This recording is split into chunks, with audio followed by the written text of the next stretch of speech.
Minggu sudah kalau tak silap Ustaz, kita masih lagi membicarakan sifat lazimah di bawah tajuk sifat berlawanan. Betul? Jadi tuan-puan, saat lagi kita nak sambung tau. Kita nak habiskan hari ni pasangan yang kelima.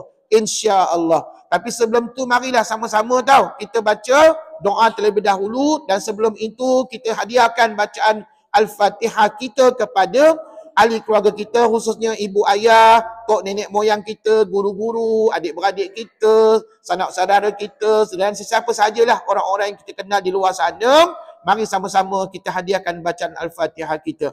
Ila hadratin Nabi Mustafa Rasulullah sallallahu alaihi wasallam wa alihi wa ashabi kiramil Fatihah. A'udzu billahi minasyaitonir rajim. Bismillahirrahmanirrahim. Alhamdulillahi rabbil alamin. Ar-Rahmanir Rahim. Maliki yaumiddin. Iyyaka na'budu wa iyyaka nasta'in. اهدنا الصراط المستقيم صراط الذين أنعمت عليهم غير المغضوب عليهم ولا الضالين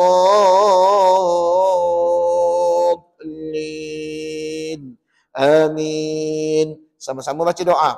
Bismillahirrahmanirrahim. Rabbi shrah li sadri wa yassir li amri wahlul 'uqdatam min lisani yafqahu qawli. Rabbi zidni 'ilma warzuqni fahma.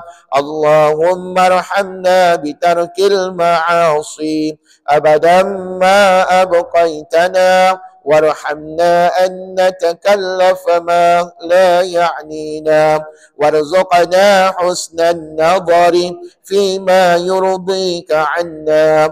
اللهم ارحمنا بالقرآن واجعله لنا إماما ونورا وهدى ورحمة.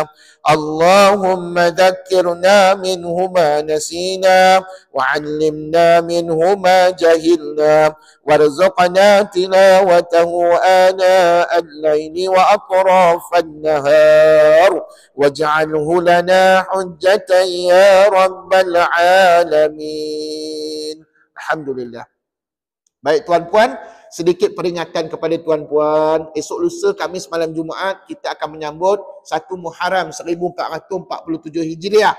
Maka pada pandangan para ulama, kita semua amat digalakkan memperbanyakkan amal ibadah kita, antaranya banyakkan berdoa sempena dengan tahun baru Islam. Walaupun berdoa pada tahun baru Islam ni tidak diamalkan oleh Nabi, tapi diamalkan oleh para ulama, diamalkan oleh para sahabat-sahabat Nabi. Jadi ginilah tuan-puan, bukankah berdoa tu amalan Nabi kita? Maksud Ustaz, amalan yang amat digalakkan oleh Nabi kita. Banyakkan kita berdoa. Jadi dengar molek-molek, apabila masuknya waktu maghrib, sebelum azan berkumandang maghrib, lebih kurang 5 minit lah sebelum kita tahu masuk maghrib, contohnya 7 suku.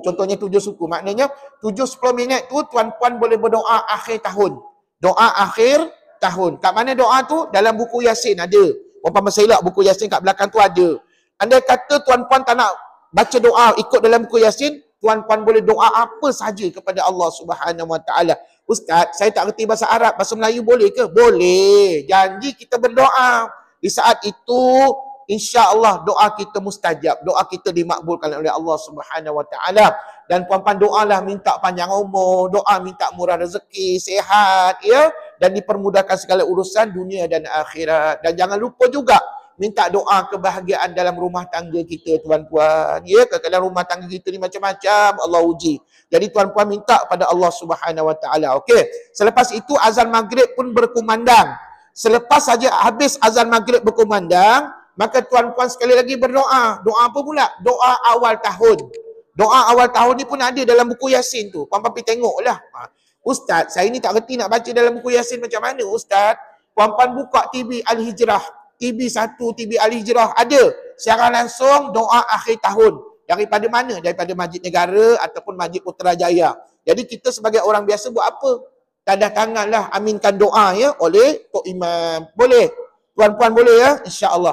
Saya kan tiap-tiap tahun, biasanya kalau sambut 1 Muharram ni, saya akan kumpulkan semua anak-anak saya, yang mana ada lah dekat dengan saya kumpulkan semua. Kami akan solat maghrib berjemaah, solat isyak berjemaah dan kami baca Yasin lah sempena nak menyambut tahun baru Islam. Dan kebetulan Kebetulan kami semalam Jumaat memang kita bagi Yasin pun. Jadi tuan-puan silakan. Joinlah mana-mana masjid dan surau. Kebanyakan masjid dan surau akan buat begini pada malam Jumaat. Ya. Dan tuan-puan kebetulan saya bertugas. Kami semalam Jumaat ini, sekiranya puan-puan ada hajat, nak saya bacakan Yasin, nak saya bacakan tahlil untuk arwah ibu ayah, tuan-puan, ya, mungkin kita tak sempat nak baca, minta tolong dengan Tok Imam, minta tolong ustaz dan sebagainya, tolong WhatsApp nama arwah ibu ayah, tuan-puan pada handphone, pada WhatsApp kita ni personal, nanti saya bacakan nama-nama arwah, ya, insya-Allah. Begitu juga sekiranya malam tu tuan-puan ada hajat, ustaz boleh tak buat sembahyang hajat untuk saya dan keluarga saya, ustaz? Boleh. Kebetulan malam tu memang saya buat sembahyang hajat pun. Lepas isyak saya buat sembahyang hajat bersama dengan jemaah saya lah di Surau Nurul Hidayah. Tuan-puan boleh maklumkan apa hajat tuan-puan pada malam itu, ya, insya-Allah saya akan bacakan, saya akan niatkan insya-Allah. Dan tuan-puan ada apa-apa bayaran kau ustaz? Tak ada apa-apa bayaran, dengan saya free aja. Cuma kebetulan malam Jumaat tu kita nak jamu lah jemaah. Kalau tuan-puan nak bagi RM1, RM2, RM50 ke, nak beli nasi lemak ke, nak beli apa kuih muih ke, nak belikan buah ke untuk jemaah, jamu jemaah. Jemaah saya lebih kurang ada dekat 100 orang jugalah, termasuk dengan anak-anak, orang perempuan dan sebagainya. Jadi puan-puan boleh salurkan kepada saya segeralah sebelum hari Khamis malam Jumaat. Maknanya esok boleh, lusa pun boleh, online transfer pun tak apa, boleh. Puan-puan boleh bagi tahu ustaz, tapi kena maklumlah ustaz, saya ada sumbang sebanyak RM100 untuk jamuan malam Jumaat. Maka duit tu saya gunakanlah beli nasi lemak ke, beli apa sajalah untuk jamuan jemaah. Terima kasih banyak-banyak. Inilah ikhtiar kita. Mana tahu kita berdoa pada malam tahun baru Islam ini, doa kita diangkat oleh Allah Subhanahu Wa Taala dan akhirnya dimakbulkan oleh Allah Subhanahu Wa Taala. Insya-Allah. Amin. Jadi tuan-puan, siapa yang tak mampu nak pergi surau atau masjid, tuan-puan boleh berdoa daripada rumah masing-masing pun boleh juga. Ya, insya-Allah. Okey tuan-puan, ada sedikit lagi pengumuman ni. Tuan-puan, ustaz ni sebenarnya baru balik daripada Kelantan. Minggu sudah ustaz balik daripada Kelantan, sempat saya balik ke Kelantan. Banyak benda yang ustaz buat lah. Tapi ya, satu perkara ni ustaz dah maklumkan. Ustaz telah melihat sendiri bagaimana pemasangan lampu solar di kubur, tanah perkuburan Teliput. Alhamdulillah dah pasang dah. Begitu juga ustaz dah tengok juga di sana dibersihkan tanah perkuburan, dipotong rumput dan sebagainya. Alhamdulillah. Jadi duit sumbangan tuan-puan sudah pun saya salurkan kepada pihak di sana dan akhirnya mereka berjaya pasang lampu solar untuk tanah perkuburan. Terima kasih banyak-banyak kepada tuan-puan yang tak sempat nak menyumbang untuk lampu solar.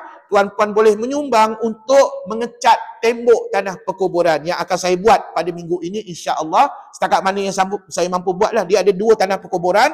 InsyaAllah minggu ni maybe saya buat 1 dulu tanah perkuburan. Minggu depan kalau ada rezeki saya buat lagi 1 tanah perkuburan.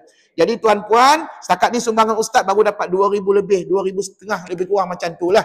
Jadi tuan-puan tak cukup lah nak mengecat 2 tanah perkuburan. Kalau 1 tu mungkin boleh lepas. Tapi 1 lagi ni luas tanah perkuburannya. Jadi tuan-puan boleh terus menyumbang. Ada tabung di belakang sana ataupun ada sampul surat di belakang. Tuan-puan boleh sumbang RM1, RM2. Mana tahu asbab kita menyumbang RM1, RM2 itulah menyebabkan kita berada dalam syurga Allah Subhanahu Wa Taala nanti. Amin. Mudah-mudahan. Jadi tuan-puan, ustaz ni, saya ni hanya menyampaikan aja, menyampaikan hajat tuan-puan. Mudah-mudahan saya pun dapat pahala seperti mana tuan-puan menyumbang untuk nak mengimarahkan tanah perkuburan. Insya-Allah sama-samalah ya. Kita imarahkan tanah perkuburan kita, buat something yang membolehkan tanah perkuburan kita tu ceria. Tidaklah takut orang ramai nak datang untuk ziarah tanah perkuburan. Ini kadang-kadang saya dapat komplain daripada jemaah, daripada yang datang kubur ni biasanya orang tua-tua. Pakcik-pakcik, makcik-makcik bertongkat datang ke kubur tuan-puan.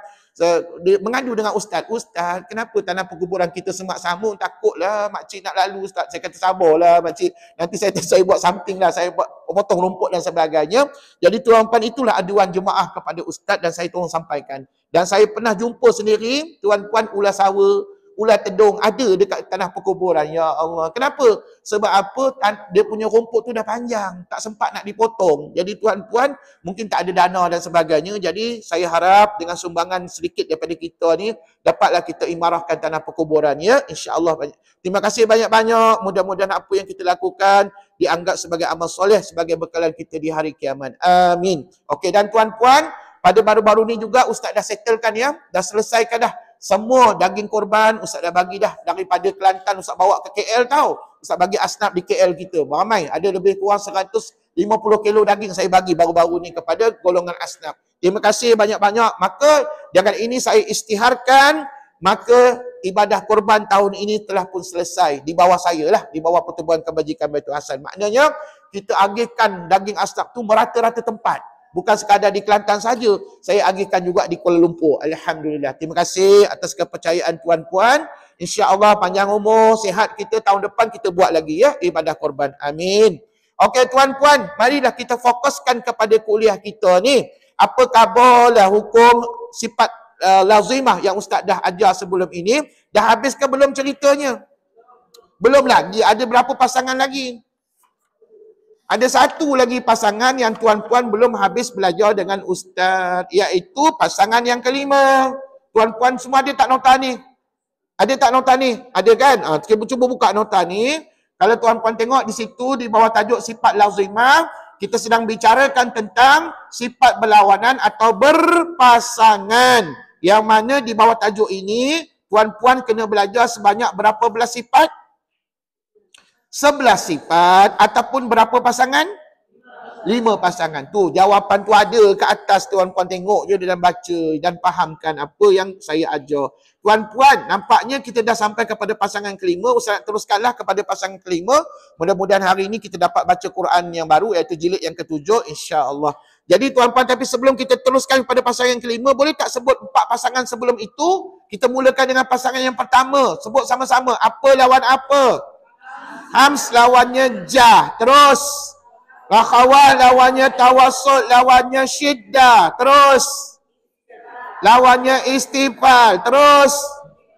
Lawannya infita. Dah cukup. Itulah sekadar yang kita dah mampu ulang kaji setakat minggu sudah. Dan tuan-puan sedar ke tidak? Bila dah habis belajar 4 pasangan, bermakna satu huruf Quran sudah ada berapa sifat je? 4. Pasal apa 4? Pasal kita baru belajar 4 pasangan. Cukup ke? Tak cukup lagi. Dia kena belajar sampai berapa pasangan? 5 pasang. Jadi sekejap lagi kita sambung. Tapi sebelum tu saya nak tanya sikit ni. Boleh tak kalau saya minta tuan-puan sebutkan 4 sifat yang ada pada huruf-huruf Quran? Boleh? Nak tahu jawapannya apa lagi? Buka talian hayat. Ni talian hayat namanya. Yang warna-warni, yang ada banyak-banyak petak tu. Okey tuan-puan. InsyaAllah saya yakin tuan-puan boleh jawab. Okey, cuba sebut. Kan 4 sifat yang ada pada huruf ya.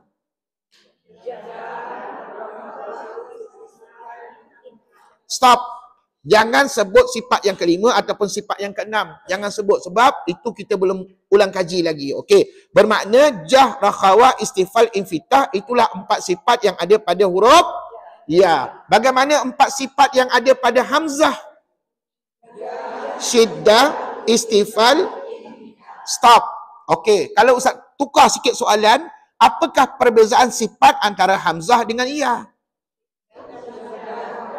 Iyalah, syiddah tu apa? Ketahan suara ada pada huruf apa? Hamzah. Manakala rakhawah? Rakhawah apa makna? Terlepas suara ada pada huruf ya. Jadi kalau ditanya apa perbezaan sifat, tuan-puan kena explain. Kena bagi tahu Ustaz dulu apa makna syiddah, apa dia rakhawah. Dan syiddah itu kepunyaan siapa, rakhawah itu kepunyaan siapa. Manakala sifat yang pertama, ketiga dan keempat sama bagi kedua huruf tadi. Okey, soalan yang berikutnya. Apakah 4 sifat yang ada pada alif? Ui, serupa macam dalam nota Ustaz. Alhamdulillah. Apakah 4 sifat pada ba? Syiddah, istifal, infitah. Sekali lagi Ustaz tanya, apakah perbezaan sifat antara alif dengan ba? Rakhawah ada pada alif, syiddah ada pada ba. Terima kasih. Boleh jawab gitu? Boleh. Baik, walaupun kita tak ada periksa lagi dah, tak ada latihan, tak ada ujian dan sebagainya. Tapi tuan-puan, kalau mana dah tahu di belakang-belakang Ustaz ni, tuan-puan senyap-senyap, sambung peringkat diploma dengan apa sijil yang Ustaz bagi dulu. Boleh tuan-puan, laku tahu sijil Ustaz tu boleh laku, sambung ke peringkat diploma ataupun puan-puan nak mendapatkan tauliah mengajar. Boleh sijil Ustaz tu sebagai sokongan untuk mendapatkan tauliah mengajar. InsyaAllah. Begitulah seterusnya. Kalau ditanya apa jua huruf-huruf Quran, maka saya rasa tak ada masalah. Tuan-puan boleh sebut berapa sifat sekurang-kurangnya pada huruf tadi. Berapa sifat sekurang-kurangnya? 4 sifat lah. Termenung sekejap Ustaz. 4 sifat lah tuan-puan. Pasal apa? Kita baru habis ulang kaji 4 pasangan. Okey. Mari kita sambung dengan pasangan yang kelima. Pasangan yang kelima kali ini, ulama kata sebut sebagai izlaqa, lawannya ismat. Dan jangan lupa, tajuk besar kita adalah sifat lazimah. Ini tajuk besar tau. Dan tajuk kecilnya adalah sifat berlawanan atau berpasangan. Ini tajuk kecil dia. Okey. Kemudian jangan lupa di bawah sifat berlawanan atau berpasangan ni tuan-puan kena belajar sebanyak 11 sifat ataupun 5 pasangan. Ya, yang ni sedia maklum ya. Jadi sekarang ni kita dah sampai kepada pasangan yang keberapa? Pasangan yang kelima, pasangan kelima. Okey, pasangan yang kelima sekali lagi diulang. Sebelah kiri namanya apa? Izlaqa. Sebut. Okey, lawannya ismat. Okey, tuan-puan. Sekali lagi diulang. Izlaqa, lawannya ismat. Okey, dari segi bahasa apa makna izlaqa? Kelancaran lidah. Okey. Apa maknanya kelancaran lidah? Okey, rupa-rupanya kelancaran lidah ni maksudnya nanti ketika menyebut huruf ini, menyebut hurufnya, lidah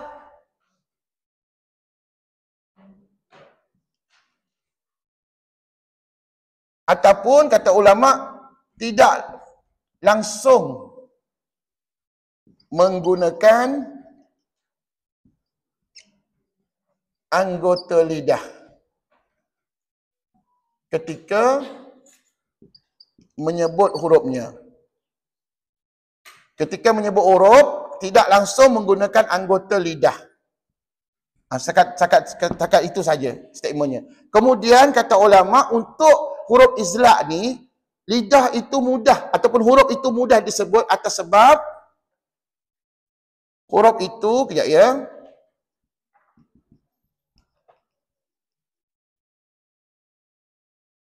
Huruf ini mudah disebut berdasarkan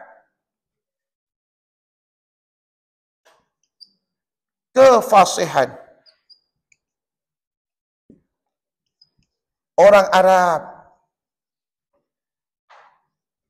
menyebutnya. Oh, rupa-rupanya wujudnya perkataan izlaq ini adalah kerana huruf-huruf yang kita nak sebut sekejap lagi bagi orang Arab tu mudah. Mudah disebut. Itu sebab disebut sebagai kelancaran lidah. Ataupun ada juga statement dalam kitab tajwid mengatakan ketika menyebut huruf ini tidak langsung menggunakan anggota lidah. Dan kalau guna lidah pun hanya sedikit sahaja. Jadi huruf yang terlibat untuk izlaq ada berapa?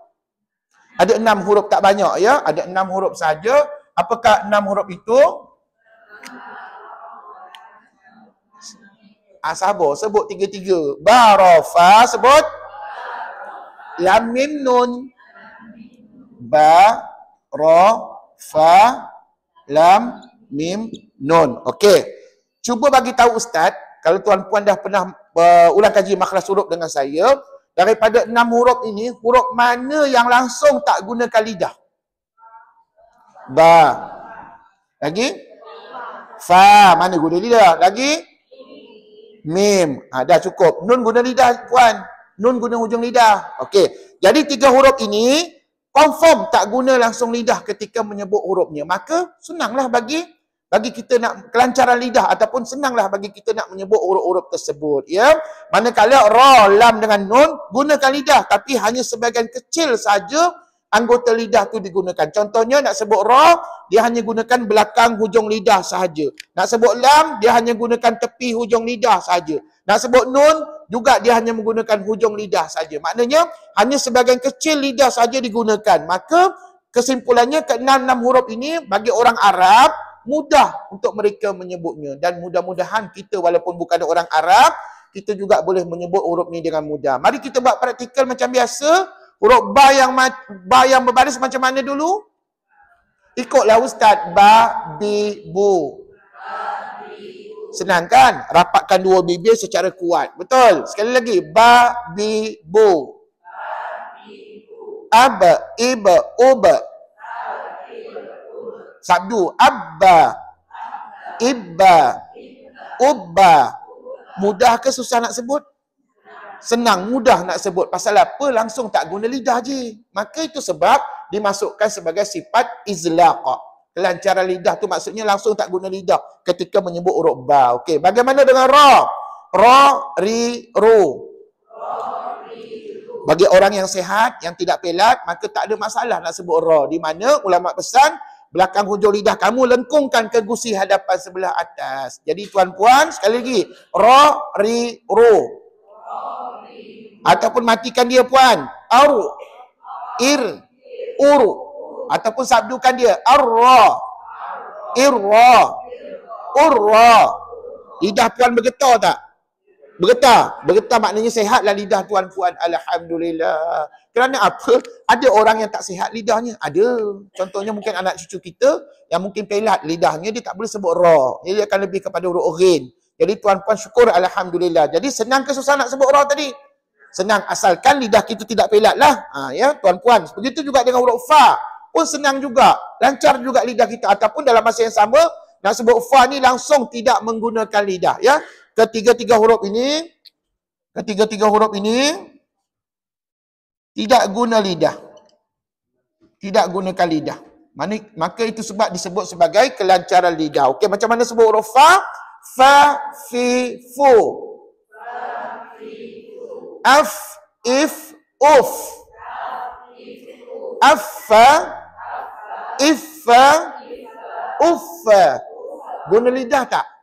Tak guna lidah pun. Maka lancarlah ustaz kami guna bibir. Janji ada bibir ustaz, maka kami boleh sebut dengan betul, dengan senang sebutan huruf fa. Begitu juga dengan huruf lam. Huruf lam ni kalau puan-puan ingat lagi makhraj huruf, dia gunakan tepi lidah, tepi hujung lidah kiri atau kanan, tekan pada gusi hadapan sebelah atas. Tengok ustaz sebut. La, li, lu. Al, il, ul. Alla, illa, ulla. Senang ke susah nak sebut? Senang sangat-sangat. Dan kita doalah pada Allah, mudah-mudahan di pengakhiran hidup kita nanti, biarlah kalimah yang terakhir kita boleh sebut adalah nama Allah. Itu yang sebaik-baiknya kematian kita. Puan-puan ingat tahu, bila kita nak meninggal nanti, jangan ingat nama orang rumah, jangan ingat nama isteri, jangan nama suami dan sebagainya. Jangan duk sebut nama anak. Sebaliknya sebut nama Allah. Sebab itulah perakhiran yang terbaik bagi diri kita. Tuan-puan, siapa yang berjaya sebut nama Allah ataupun sebut la ilaha illallah, mengangkatkan tepi hujung lidah ke atas, insya-Allah syurgalah balasannya nanti. Amin. Tuan-puan, seterusnya huruf mim. Susah ke senang nak sebut mim? Senang, dia guna bibir aja ji. Rapatkan dua bibir secara ringan ji. Tengok ni. Ma, mi, mu. Ikut.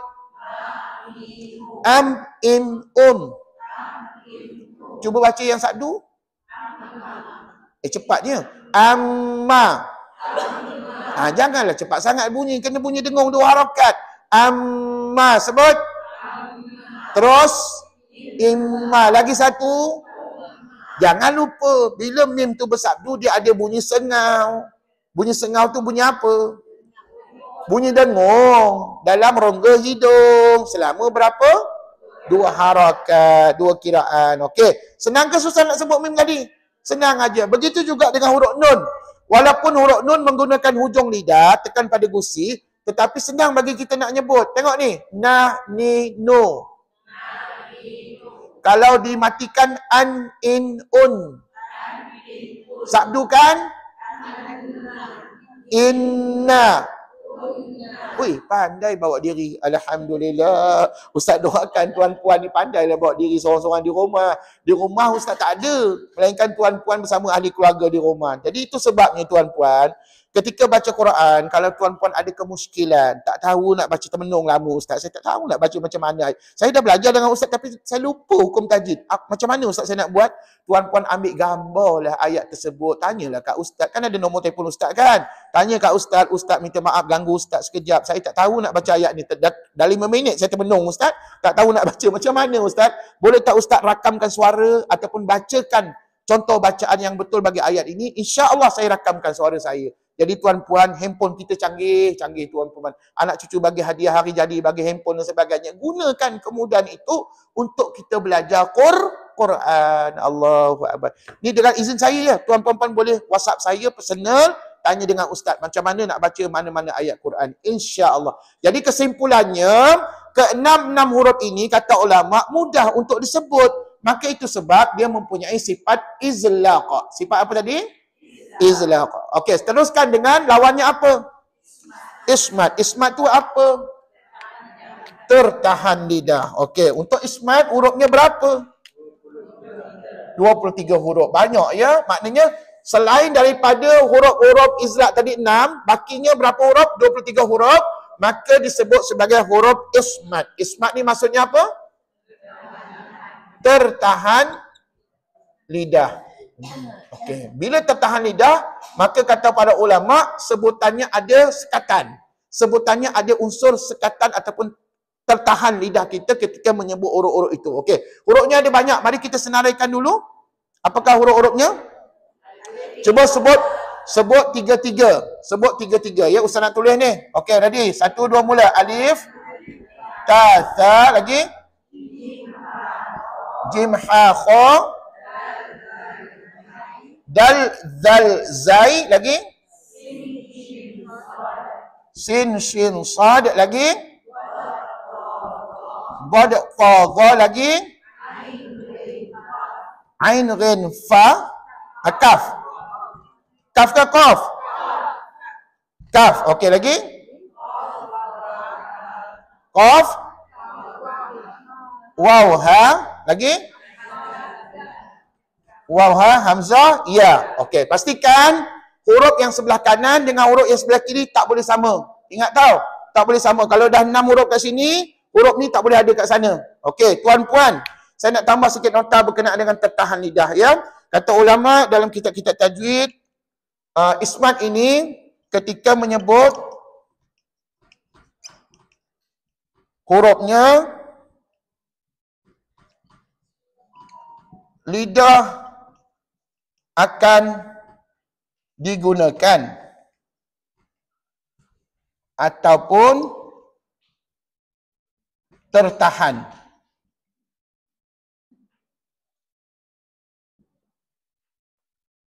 Ataupun ada penahanan. Bunyi huruf itu. Okey, tengok ni. Ketika menyebut hurufnya, cuba ikut.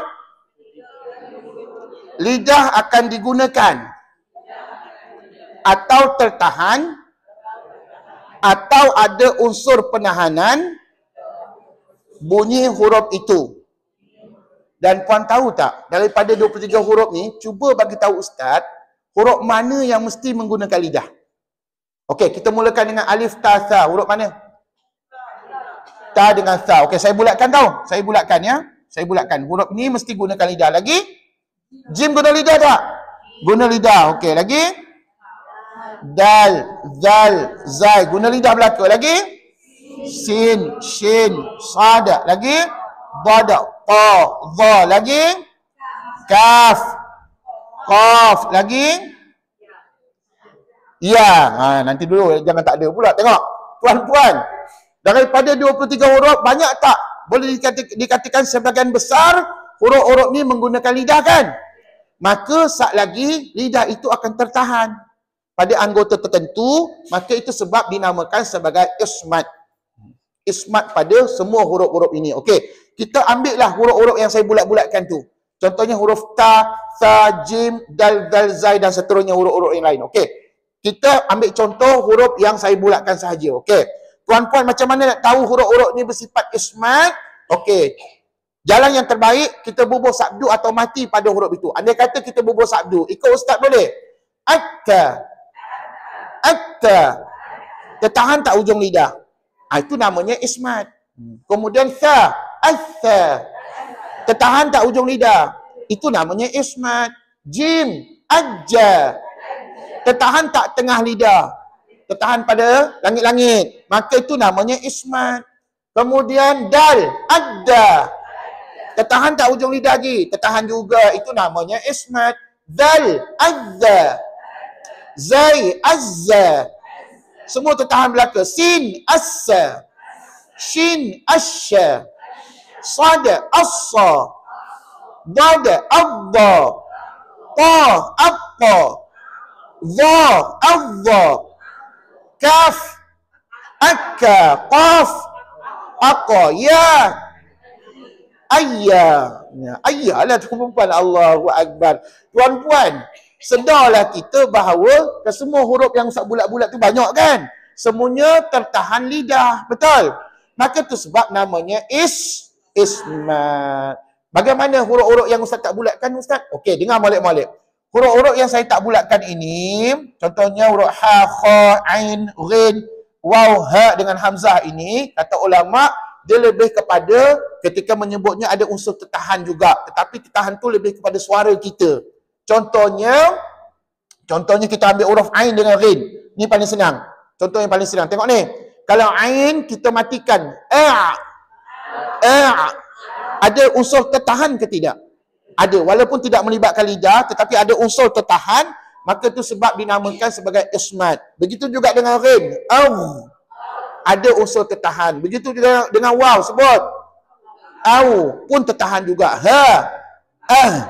Hamzah, pun ada unsur tertahan. Maka oleh kerana ada unsur tertahan pada huruf-huruf tadi itu, maka juga dimasukkan dalam sebagai ismat. Tapi kalau tuan-puan tengok secara logiknya, kenapa kesemua huruf ini namanya ismat?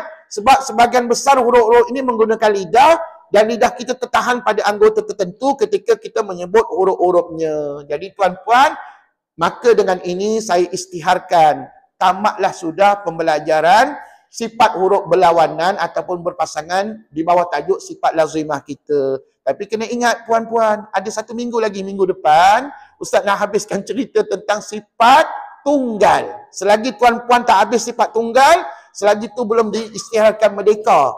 Tuan-puan belajar hukum tajwid dengan Ustaz. Maknanya, kalau nak belajar sifat huruf dengan sampai habis, kena cerita sampai sifat huruf tunggal, iaitu muka surat sebelah ni. Yang tuan-puan dah ada ni. Ni minggu depan kita cerita, minggu depan ya. InsyaAllah. Jadi tuan-puan, maka dengan ini kesimpulannya setelah kita habis 5 pasangan, satu huruf mesti ada 5 sifat. Satu huruf mesti ada kesimpulannya. Kesimpulan, satu huruf mesti ada 5 sifat. Kenapa 5 sifat? Sebab tuan-puan sudah belajar sebanyak 5 pasangan. Okey, jadi nak jawab soalan Ustaz ni senang aja. Tuan-puan rujuk nota yang warna-warni Ustaz. Mari kita lihat. Kalau Ustaz bertanya, apakah 5 sifat yang ada pada alif? Jah, rakhawah, istifal, infitah. Ui, lajunya menjawab soalan Ustaz. Pandai. Untuk huruf ba? Jah, syiddah, istifal, infitah, izlaq. Stop. Kenapa stop sampai nombor 5? Sebab kita hanya belajar 5 pasangan. Tapi Ustaz apa cerita dengan petak nombor 6, nombor 7 ni? Ustaz ni ada ni. Yang ni minggu depan punya cerita. Sabarlah tuan-puan ya. Jadi tuan-puan hari ini kena boleh jawab. Sekurang-kurangnya satu huruf ada berapa sifat? 5 sifat. Dan nak jawab soalan Ustaz susah ke senang? Pasal apa senang? Ada talian hayat. Ada talian hayat. Senanglah Ustaz. Kami boleh refer, rujuk kat situ aja. Okey. Seterusnya, apakah 5 sifat yang ada pada ra? Jah, tawassud, istifal, infitah, izlaq. Stop. Apakah 5 sifat yang ada pada huruf fa? Fa, hams, rakhawah, infitah, izlaq. Apakah 5 sifat yang ada pada huruf ya? Rakhawah, istifal, infitah, ismat. Senangnya menjawab soalan Ustaz. Pasal apa talian hayat tu dah ada depan kami Ustaz. Mujurlah Ustaz buat nota ni. Kalaulah Ustaz tak bagi nota ni Ustaz, memanglah terkira-kira kami mencari jawapan dalam buku tajwid. Boleh tak ada jawapan tak dalam buku tajwid? Ada. Tapi kalau dalam buku tajwid ni tuan-puan kena selak banyak muka lah. Kena selak banyak muka surat. Pasal apa? Satu muka Ustaz letakkan satu pasangan, betul tak? Jadi, tapi kalau gunakan talian hayat Ustaz ni, hanya tengok satu muka surat saja boleh dapat jawapan belaka. Jadi tuan-puan, untung tak kita ada nota ni? Untung. Tapi bukan semua kelas ada nota ni. Saya dah puas dah belajar merata-rata tempat tuan-puan. Tak semua kelas pengajian ustaz-ustaz bagi nota begini. Jadi alhamdulillah syukur ini semua saya buat hasil daripada pengalaman. Apa yang saya belajar di luar sana saya kongsi bersama dengan tuan-tuan dan puan-puan. Jadi biarlah kita tahu belaka semua. Jadi nota ni puan-puan jangan hilangkan tau. Siapa hilang kena dapatkan balik supaya puan-puan jadikan rujukan sepanjang hayat kita apakah sifat bagi semua huruf-huruf Al-Quran kita. Jadi kalau ustaz tanyalah daripada alif bata sampai huruf ya ni, confirm tuan-puan boleh jawab dengan lancar dan betul insya-Allah. Tapi kena ingat, minggu depan ustaz nak bagi tahu pada tuan-puan, rupa-rupanya dalam banyak-banyak huruf Quran ni ada huruf Quran yang mempunyai sifat yang special. Sifat yang special itu nanti saya ceritakan di bawah tajuk sifat tunggal. Sebut nampak tak sifat tunggal petak nombor 6 dengan 7? Jadi kalau orang tanya apakah makna sifat tunggal? Ya baru saya jawab tadi. Sifat yang special, sifat yang istimewa yang hanya ada pada huruf Quran tertentu sahaja. Jadi ceritanya minggu depan ya. Jadi hari ini cukuplah sekadar 5 pasangan yang kita dah belajar. Dan kalau nak jawab soalan ustaz, sila buka nota ustaz yang sekeping ini. InsyaAllah jawapannya ada. Okey.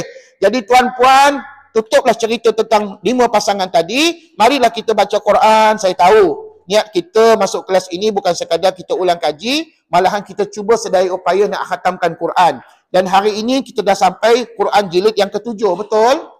Ni Quran warna biru tau. Okey, semua dah bawa ke tidak Quran kita ni? Okey, siapa tak bawa kongsilah dengan kawan ya. Okey, dan kita dah masuk juzuk yang baru tau. Dan tuan-puan tahu ke tidak? Satu Quran kita ni, satu jilid ni ada berapa juzuk? Ada 3 juzuk. Bermakna hari ini dah masuk juzuk yang baru, iaitu juzuk yang ke-19. Surah yang sama lagi macam minggu sudah, surah Al-Furqan. Betul? Okey, ready? Surah Al-Furqan ayat 21. Muka surat yang pertama, juzuk 19.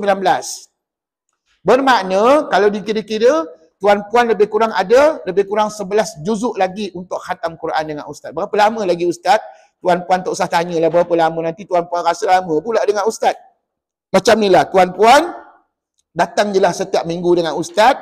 InsyaAllah satu hari nanti kita akan khatam Al-Quran ya. Okey, ready? Ayat 21 tahu surah Al-Furqan.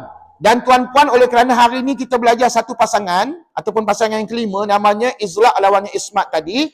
Cuba tuan-puan bagi tahu ustaz apakah sifat pada huruf itu? Izla' ke Ismat? Boleh? Caranya tuan-puan boleh rujuk nota ustaz ataupun tengok whiteboard lah. Itu jawapannya. Ready? Ayat 21 ya surah Al-Furqan. Juzuk 19. Wa qala alladhina la yarjuna أعوذ بالله من الشيطان الرجيم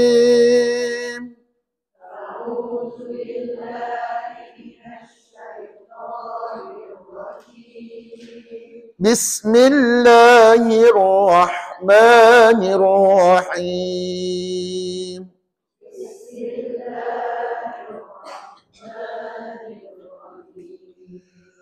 وقال الذين لا يرجون لقاءنا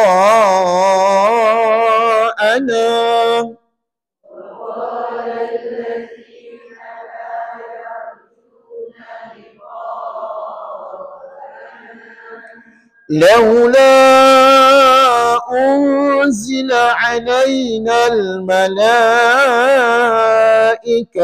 أو نرى ربنا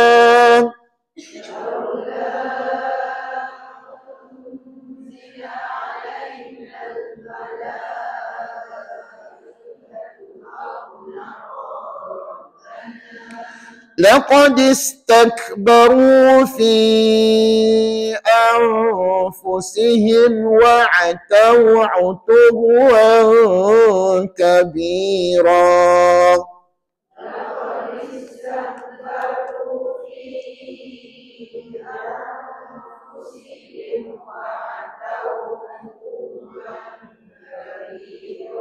Okey, soalan pertama saya, nampak tak banyak huruf lam?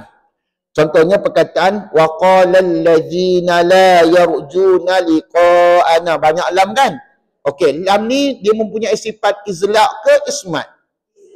Izla'. Izla' apa makna? Kelancaran. lidah. Maksudnya nak menyebut huruf lam tu susah ke senang? Senang aja sebab tidak ada unsur tertahan kat situ ya. Okey. Berbeza dengan huruf yang lain. Contohnya huruf ta. Ada huruf ta kat situ.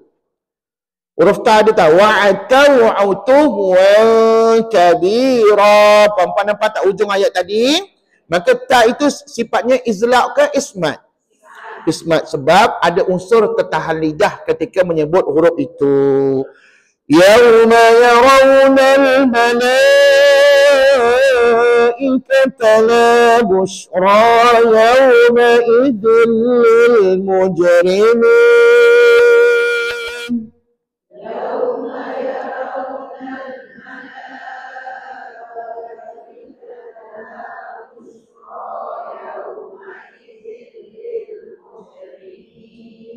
Nampak tak huruf shin pada kalimah bushra dengan jim pada kalimah lil mujrimin?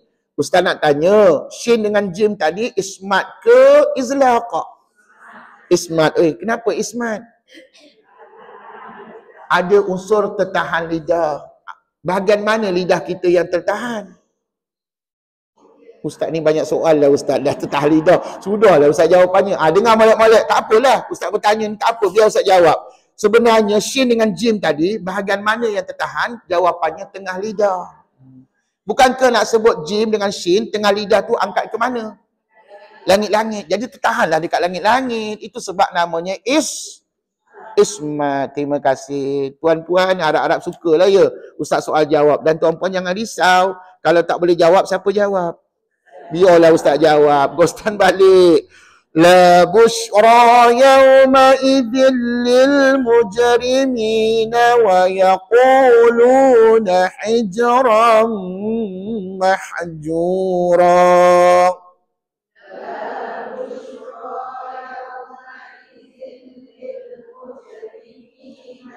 Yaquluna hijran mahjura. Wa qadimna ila ma amilu min amal.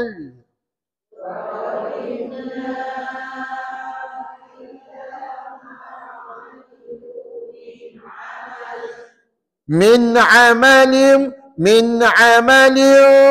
faja'alnahu haba'an manthura.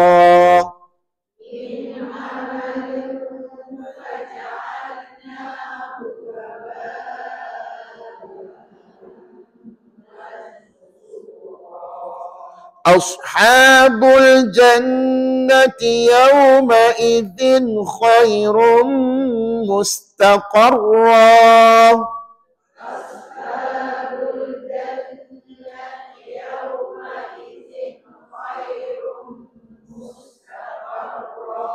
Siapa tak cukup nafas, berhentilah dulu kat situ. Tapi kalau mampu, silakan sampai habis pun tak ada masalah. Andai kata berhenti mustaqarra, ulang balik pada yauma idzin. Yauma idzin khairun mustaqarran wa ahsanu maqila.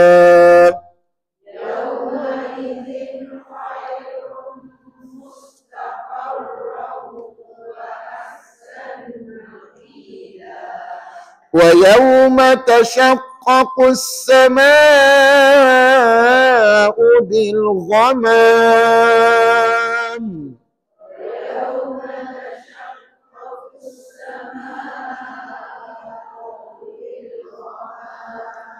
وَنُزِّلَ الْمَلَائِكَةُ تَنزِيلًا.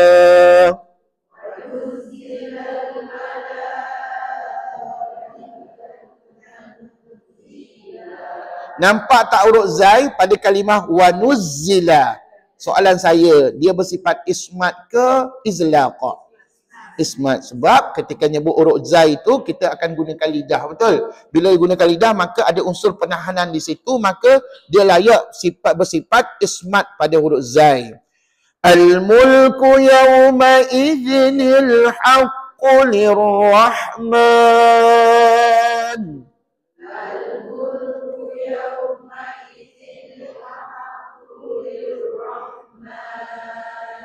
Nampak tak huruf qaf pada kalimah al-haqqu? Nampak? Huruf qaf. Okey, silakan. Ismat ke izlaq? Ismat lah ustaz. Bukankah nak sebut qaf digunakan pangkal lidah? Pangkal lidah tu ditekan pada anak tekak kita. Anak tekak tu kat belakang. Jadi bila tahan kat situ, maka ada unsur penahanan, maka huruf qaf mempunyai sifat ismat. Jadi tuan-puan tahu tak bahawa wujudnya sifat-sifat huruf ni atas sebab ada kena mengena dengan makhraj huruf. Itu sebab mana-manalah ustaz-ustaz mengajar Quran kan, dia mesti ngajar makhraj huruf dulu baru sifat huruf. Tak pernah saya jumpa ustaz tu ngajar sifat lepas tu makhraj huruf. Terbalik tuan-puan. Dia kena ajar makhraj baru berasi sifat huruf. Sambung. Mana tadi? Wa kana yawman 'alal kafirina 'asira.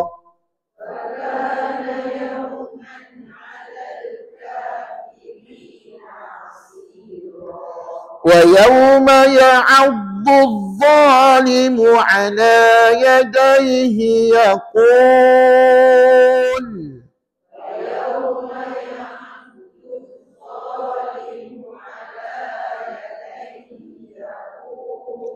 على يديه يقول يا ليتني اتخذت مع الرسول سبيلا.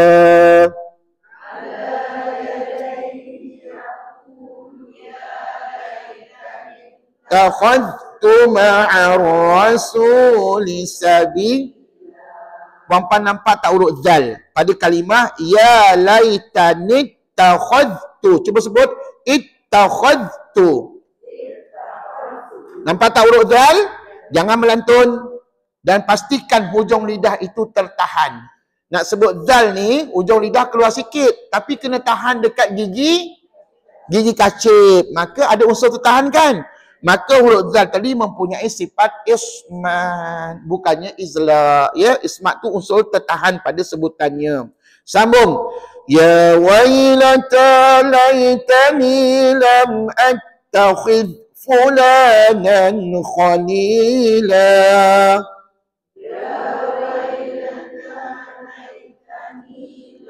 attakhidh fulanan khalila. لقد أضلني عن الذكر بعد إذ جاءني.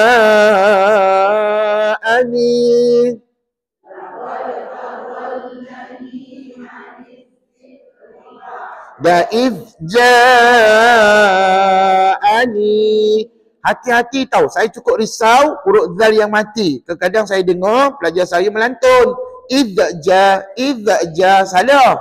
Dia kena tahan. Ja'ani.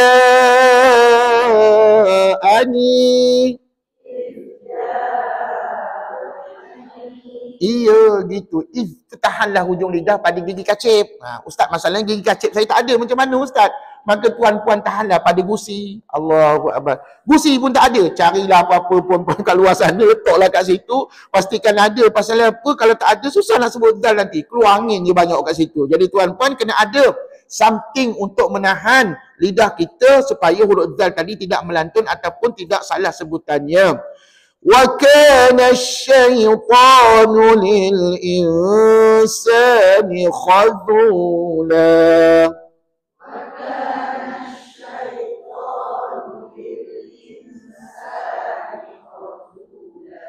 Wa qala ar-rasulu ya rabbi inna qaumi اتخذوا.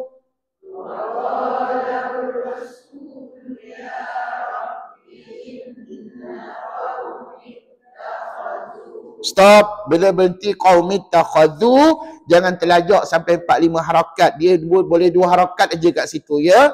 Dan puan-puan kena sedar, itulah namanya mad asli. Hukum mad apa? Mad asli. Dan mad asli ni ketua segala hukum mad.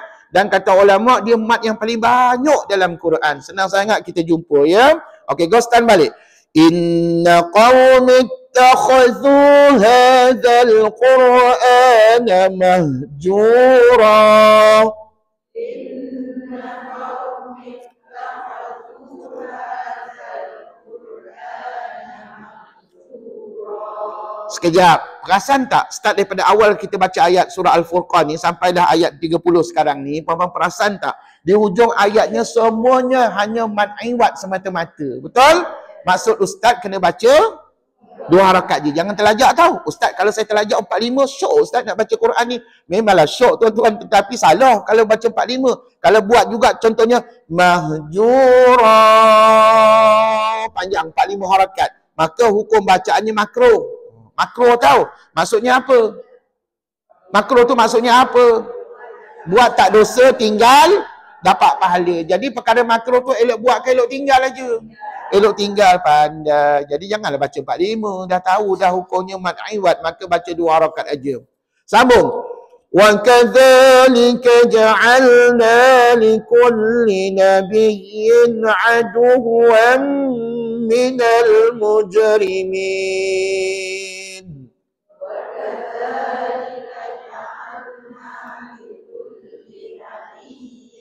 عدوا من المجرمين وكفى بربك هاديا ونصيرا.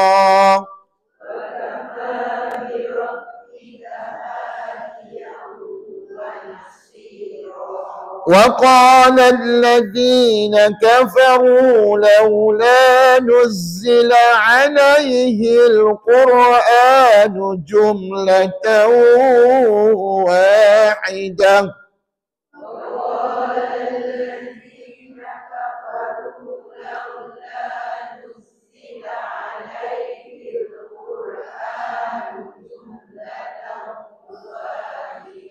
كذلك لنثبت به فؤادك.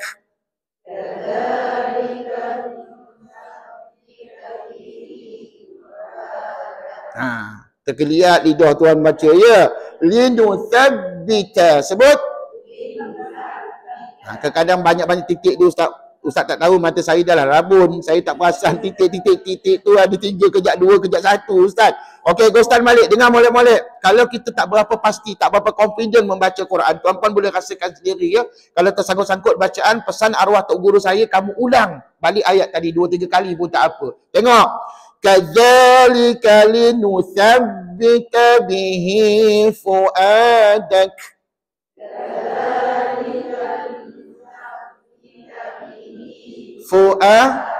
Fuadak.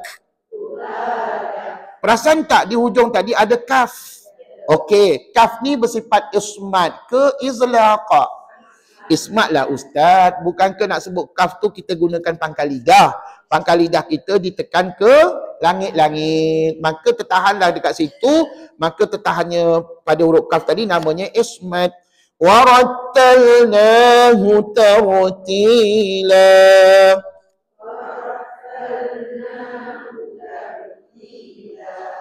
وَلَا يَأْتُونَكَ بِمَثَلٍ إِلَّا جِئْنَاكَ بِالْحَقِّ.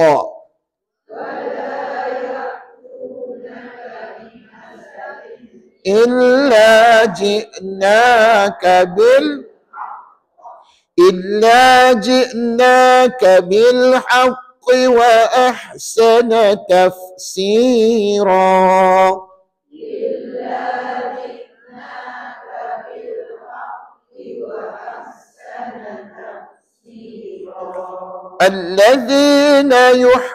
الذين يحشرون على وجوههم إلى جهنم.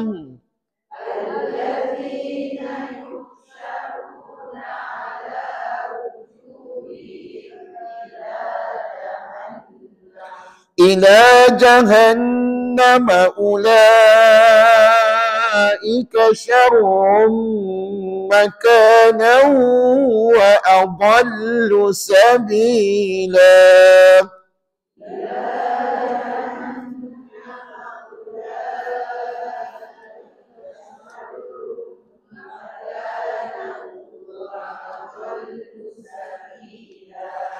وَلَقَدْ آتَيْنَا مُوسَى الْكِتَابَ وَجَعَلْنَا مَعَهُ أخاه هارون وزيرا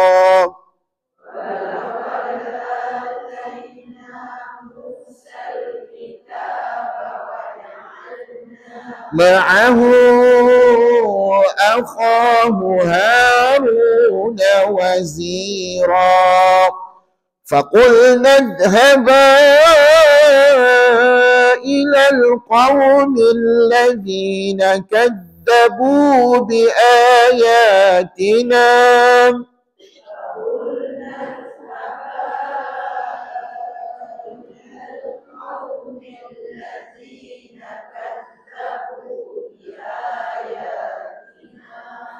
الذين كذبوا بآياتنا فدمرناهم تدميرا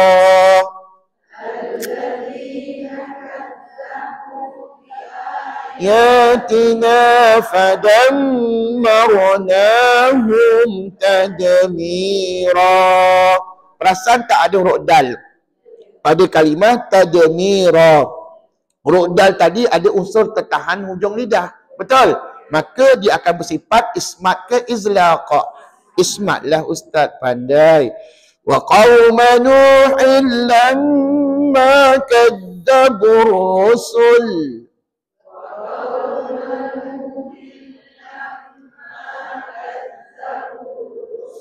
Ingat, rusul jangan panjang tau. Pasal tak ada huruf mat dekat situ. Bostan.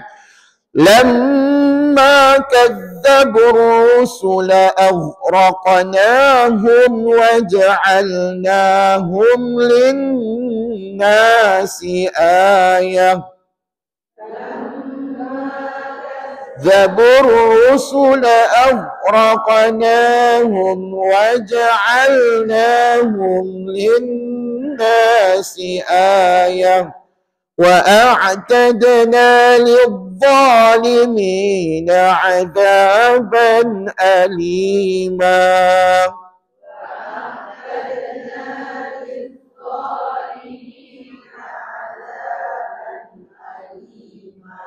Perasan tak? Kebanyakan huruf Quran tu bersifat ismat.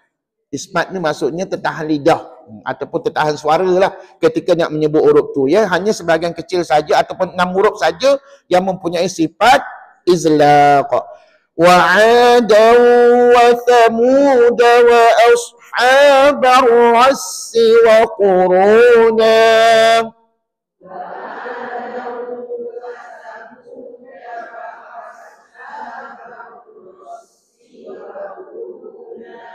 Sengaja Ustaz berhenti wakuruna tu pasal apa? Ustaz nak tengok tuan-puan, apakah tanda baris yang ada pada nun? Wakuruna, baris apa pada nun tu? Saja nak tanya. Ustaz tanya baris apa?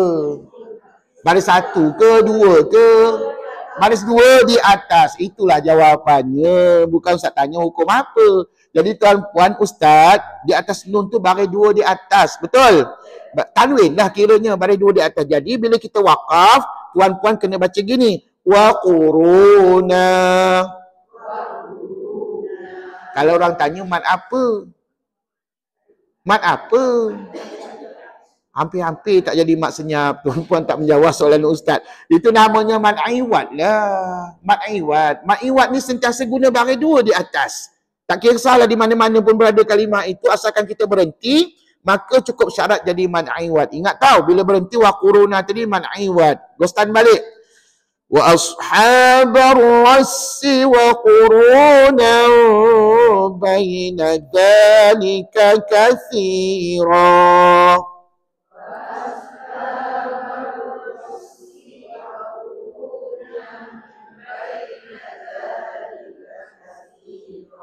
Ingat, Rossi, si tu pendek tau. Jangan Rossi, jangan 2 harakat. Sebab apa? Tak ada huruf mat apa-apa pada sin tu. Ya, jadi tuan-puan, wa ashabar rassi wa quruna baina dhalika katsira.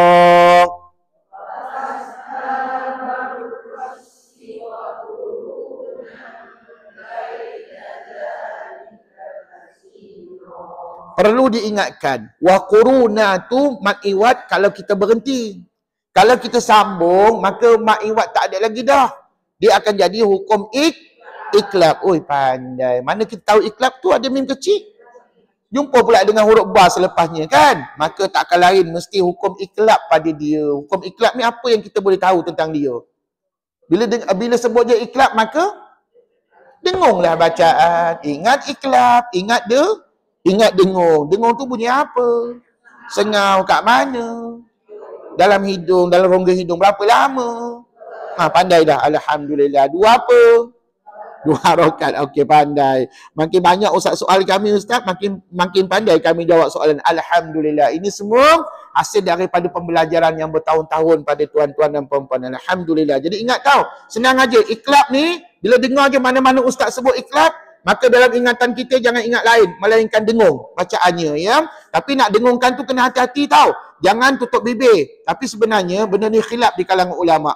Ada ulama benarkan bacaannya begini. Wa qurunan baina. Masa saya tilawah dulu kena buat begitu. Rupa-rupanya kalau nak tutup bibir pun boleh. Wa qurunan baina. Boleh juga. Asalkan dia dengung pada kalimah tadi.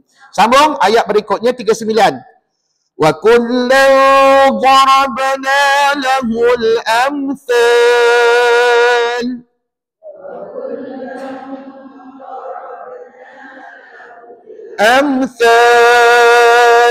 Wa kullan tabbarna tatbira.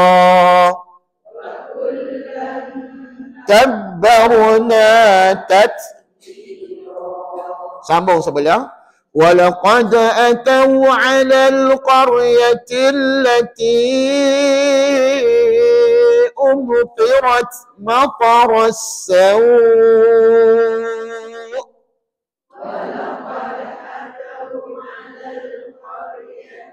التي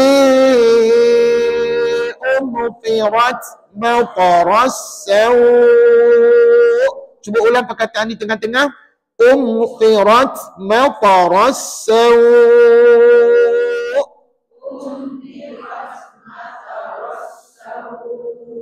Perlu diingatkan, mim mati itu yang nampak mati itu nak dengung ke tidak? Tak payah dengung, ya. Dan huruf mim seperti mana sedia maklum, dia adalah huruf yang mudah disebut dan dia termasuk dalam sifat izlaq, mudah disebut. Dia tak gunakan lidah pun, dia guna bibir sahaja. أَفَلَمْ يَكُونُوا يَرَوْنَهَا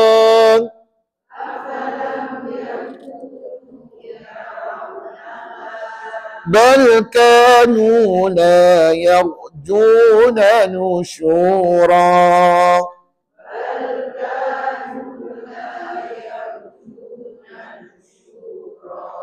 وَإِذَا رَأَوْكَ إِن يَتَّخِذُونَكَ إِلَّا هُزُوًا.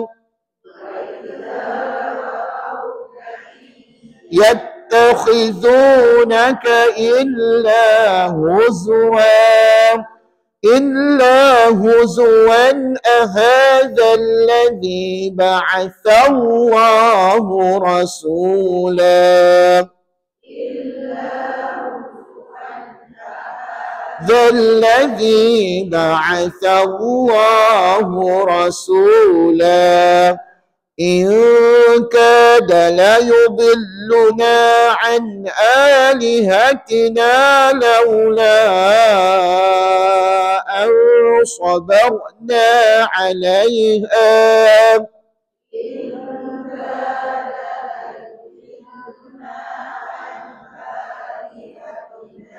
لولا أن صبرنا عليها وسوف يعلمون حين يرون العذاب من أضل سبيلا.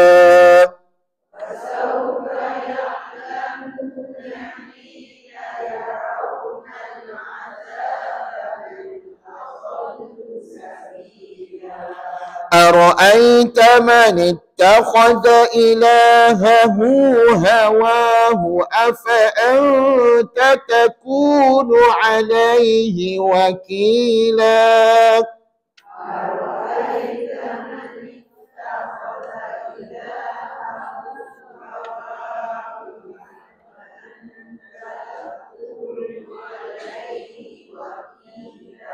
Ada sedikit tidak seragam bacaan tadi. Pasal apa tuan-puan? Okey ni, saya pengalaman saya lah. Tilawah Quran ataupun baca Quran dulu ya. Begini, okey, kita tahu bahawa ada ayat Quran yang muka suratnya sebelah, sambungan. Okey, sebenarnya kalau nak fasih baca Quran, petuanya, bila kita dah tengok ayat tadi, muka surat 5 tadi, kita dah nampak sepintas lalu, tuan-puan pada masa yang sama sebelum kita baca ayat tadi tu, ara'aita manittakhadha tu, mata tuan-puan dah tengok dah sebelah. Maksud ustaz, kita dah selak dah sebelah sebelum kita baca ni. Kita dah tahu, oh sebelah ni perkataan afa'an tatakunu. Dalam hati tu kita baca. Maka dah macam tu baru kita mula start bacaan ayat tadi.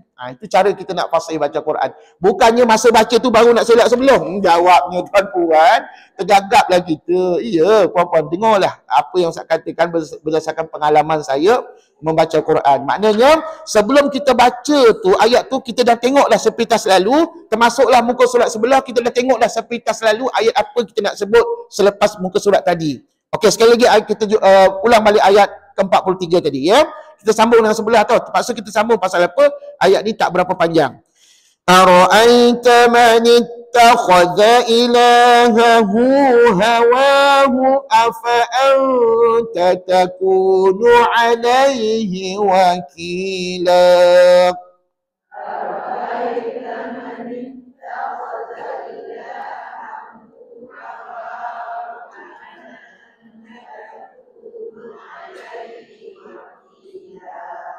أم تحسب أن أكثرهم يسمعون أو يعقلون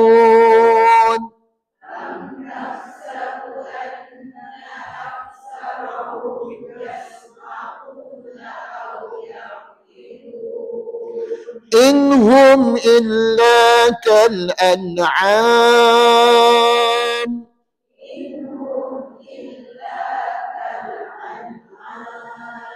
بل هم أضل سبيلا.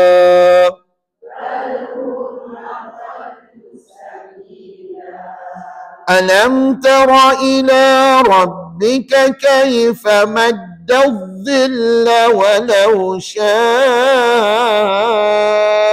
لجعله ساكنا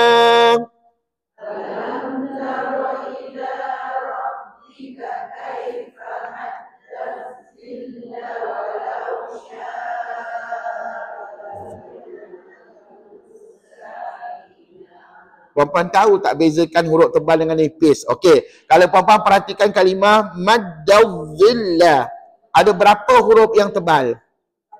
Maddadzilla, ada berapa huruf yang tebal? Satu aja, iaitu dha. Manakala huruf mim, huruf dal, huruf lam, nipis belaka. Jadi tuan-puan jangan tebalkan huruf yang nipis. Yang nipis tetap nipis, yang tebal tetap tebal. Tengok ni. Maddadzilla. La tu nipis. Jangan tebal macam dua pula. Salah bacaan ya. Okey, cuba ulang balik ayat tadi. Alam tara ila rabbika kaifa maddadzilla walau syaa'a laja'alahu sakina.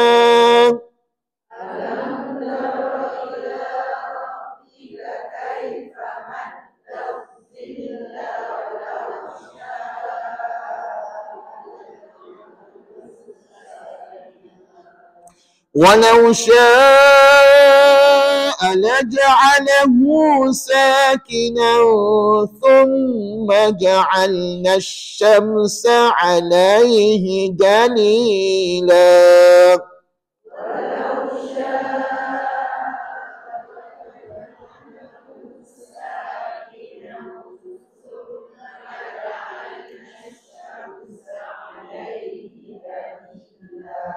ثم قبضناه إلينا qalqalah kat situ. Sekali lagi ya. Thumma qabadnahu ilaina qabdan yasira.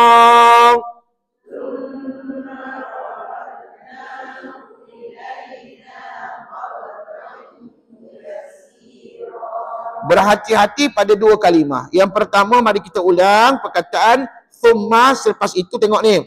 Qa tebal. Qababa nipis. Dad tebal. Qabadnahu. Sebut. Satu. Yang kedua, selepasnya di hujung tadi, qaba, melantun. Qabdan yasira. Baik, ulang suara dengar. ثم قبضناه إلينا قبضا يسيرا.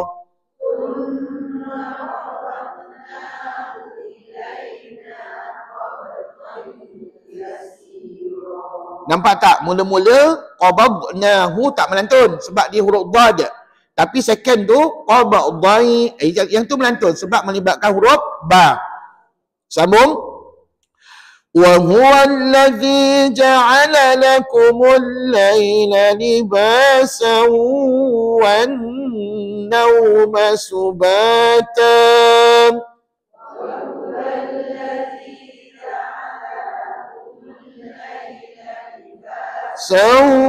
وَالنَّوْمَ سُبَاتًا وَالنَّوْمَ سُبَاتًا وَجَعَلَ النَّهَارَ نُشُورًا.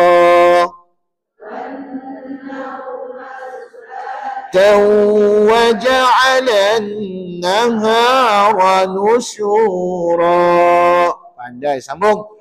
وَهُوَ الَّذِي أَرْسَلَ الرِّيَاحَ بُشْرًا بَيْنَ يَدَيْ رَحْمَتِهِ.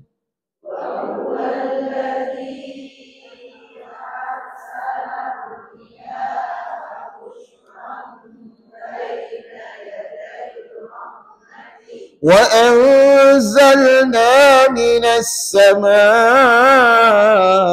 مَاءً طَهُورًا.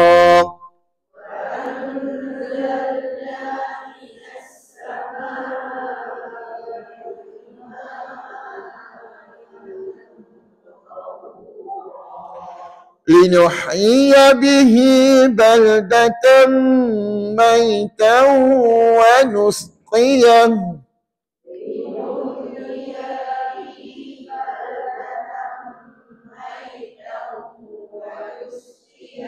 Ulang perkataan linuhyiya. Ada mat ke tak ada? Tengok betul-betul ada mat ke tak ada? Bukan ke mat tamkin kat situ? Ya ke bukan? Jawabnya bukan je. Jangan salah faham. Kadang-kadang nak murid saya ni pantang jumpa huruf-huruf kecil. Semua huruf-huruf kecil, ya kecil, wah kecil, semua dia kata mat tamkin. Sebenarnya kat sini tuan-puan, tak ni berdasarkan pengalaman. Ustaz mengajar tuan-puan dulu kan, ada pelajar tampak je ya kecil, dia kata mat tamkin. Nampak pula dua ya kat situ, mat tamkin belakang. Dengar molek-molek. Mat tamkin memanglah menggunakan ya kecil, tetapi huruf ya itu tak boleh berbaris. Sedangkan kat sini berbaris ke tak ada baris? Berbaris mana? Satu di bawah, betul. Maka automatik huruf ya kecil tu tak boleh jadi huruf mat. Kan huruf mat mesti bertanda mati. Dia tak boleh berbaris. Jadi kesimpulannya perkataan linuhyiya bihi, sebut ya tu tak ada apa-apa hukum mat pada dia, sekadar bacaan pendek sahaja. Ingat ya, ingat tahu huruf mat yang kecil tu tak semestinya ada, tiba-tiba ada hukum mat belaka, tidak ada pada jawapan. Okey, sekali lagi ulang. Tadi dah berhenti wa nusqiyah, wastan balik. Wa nusqiyahu mimma khalaqna an'aman wa anasiya katsira.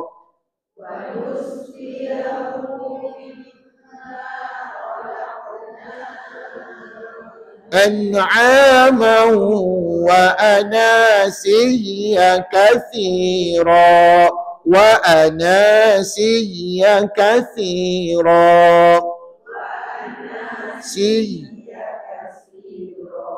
Bagus, sambung. وَلَقَدْ صَرَّفْنَاهُ بَيْنَهُمْ لِيَذَّكَّرُوا فَأَبَى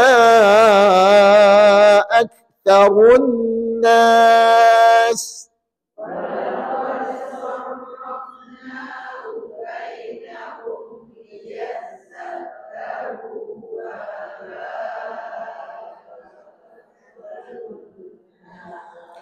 فأبى أكثر الناس إلا كفورا.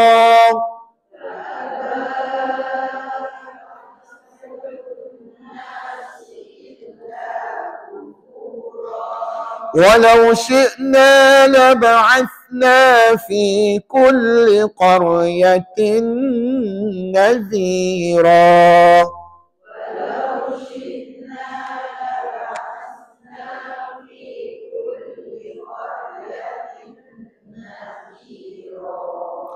فلا تطع الكافرين وجاهدهم به جهادا كبيرا.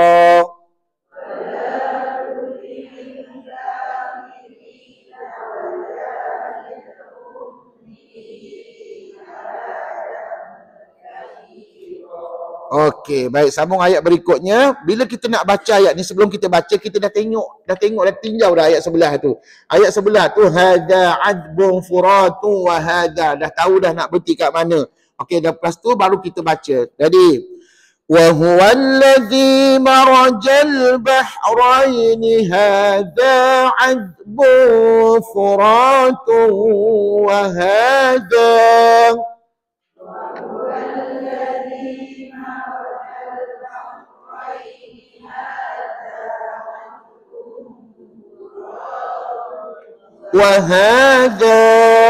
وهذا ملح أجاج وجعل بينهما برزخا.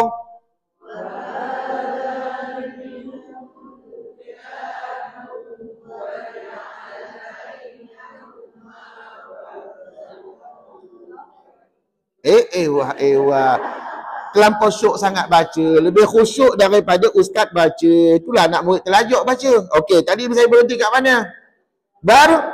Barzakha. Kat situ bila masa pula ustaz baca sampai habis. Tuan-puan ulang balik ayat tadi. Dengar. Wahadha milhun ujajun wa ja'ala bainahuma barzakha.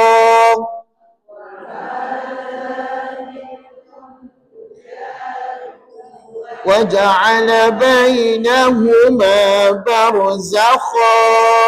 Dah tahu tak mampu, tak cukup nafas, berhentilah dulu. Itu caranya kita berhenti. Stand balik. وَجَعَلَ بَيْنَهُمَا بَرْزَخًا وَحِجْرًا مَحْجُورًا.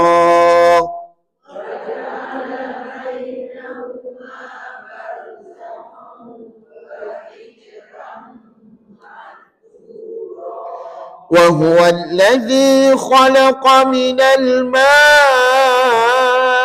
بشرا فجعله نسبا وصهرا.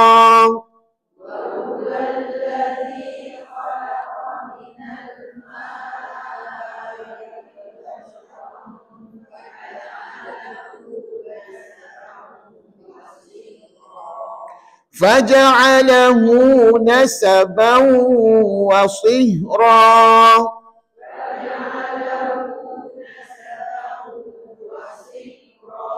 وكان ربك قديرا.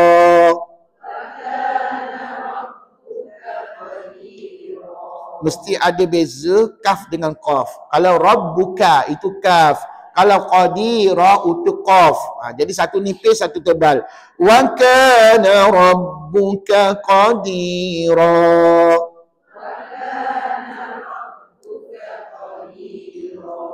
وَيَعْبُدُونَ مِن دُونِ اللَّهِ مَا لَا يَنفَعُهُمْ وَلَا يَضُرُّهُمْ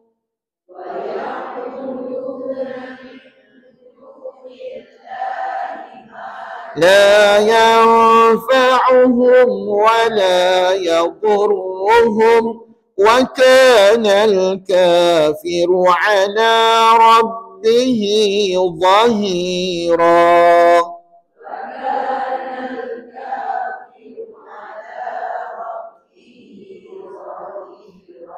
Sekejap, puan-puan tahu tak bila kita baca Quran, huruf yang kita baca tu banyak tebal ke banyak nipis? Banyak tebal ke nipis? Nipis. Contohnya ayat tadilah wa kanal kafiru ala rabbih dhahira.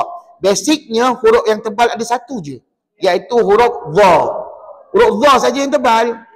Tetapi kena ingat juga huruf ra ada keistimewaan. Bila ra tu berbaris di atas, contohnya rabbihi, maka ra tadi tebal. Ataupun baris depan kafiru, ra itu tebal. Itu special lah pada huruf ra. Huruf ra dia boleh jadi tebal, boleh jadi nipis, bergantung kepada baris pada dia. Tapi hakikat sebenarnya huruf yang tebal banyak ke sikit tadi? Sikit aja. Sambung. Wa ma arsalnaka illa mubasysyiran wa nadhira.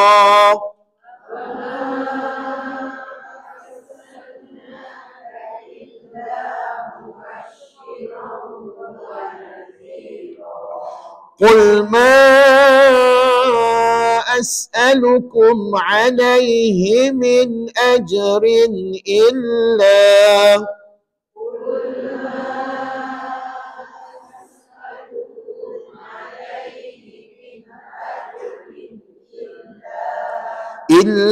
من شاء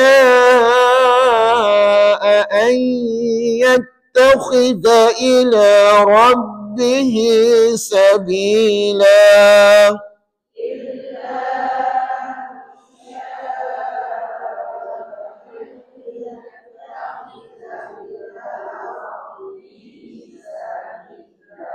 Okey, start daripada illa sampailah sabila. Huruf mana yang tebal?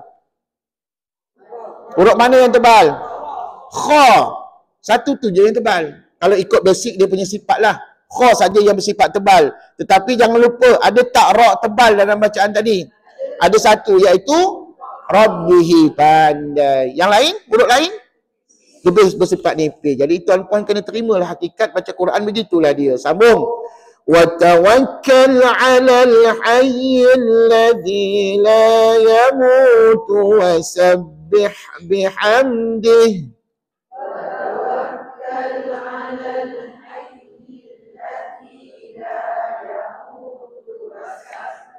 بِحَمْدِهِ وَكَفَى بِهِ بِذُنُوبِ عِبَادِهِ خَبِيرًا.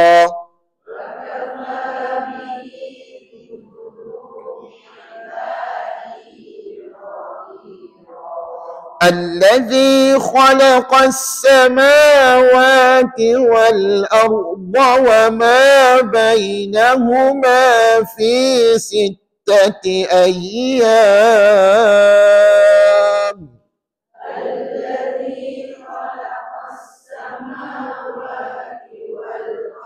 وما بينهما في 6 أيام.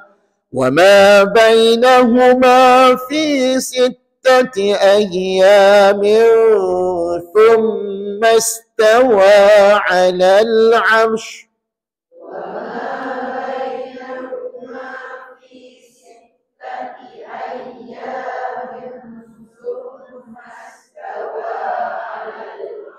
Berhenti. Huruf shin tu tebal ke nipis? Nipis. Ingat tahu huruf shin bersifat nipis, dia tidak tebal. Buktinya kalau kita sebut shin yang mati macam mana? Ash. Tengok mulut ustaz senyum. Ash, ish, ush. Tuan-puan tak masam muka kena senyum, menunjukkan huruf shin tu huruf istifal ataupun huruf yang bersifat nipis. Ar-Rahmanu fas'al bihi khabira.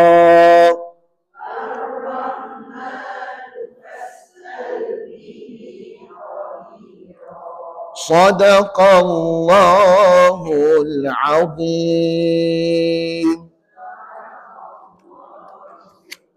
Alhamdulillah, akhirnya dapat juga baca sampai ayat 59 ya. Jadi minggu depan sambung ayat 60. Tapi minggu depan kita nak bertukar kepada tajuk sifat huruf tunggal. Boleh datang minggu depan. InsyaAllah, mudah-mudahan panjang umur, sihatlah kita minggu depan ya. Okey, terima kasih banyak-banyak datang kelas Ustaz hari ini. InsyaAllah minggu depan kita jumpa lagi di hari dan waktu yang sama.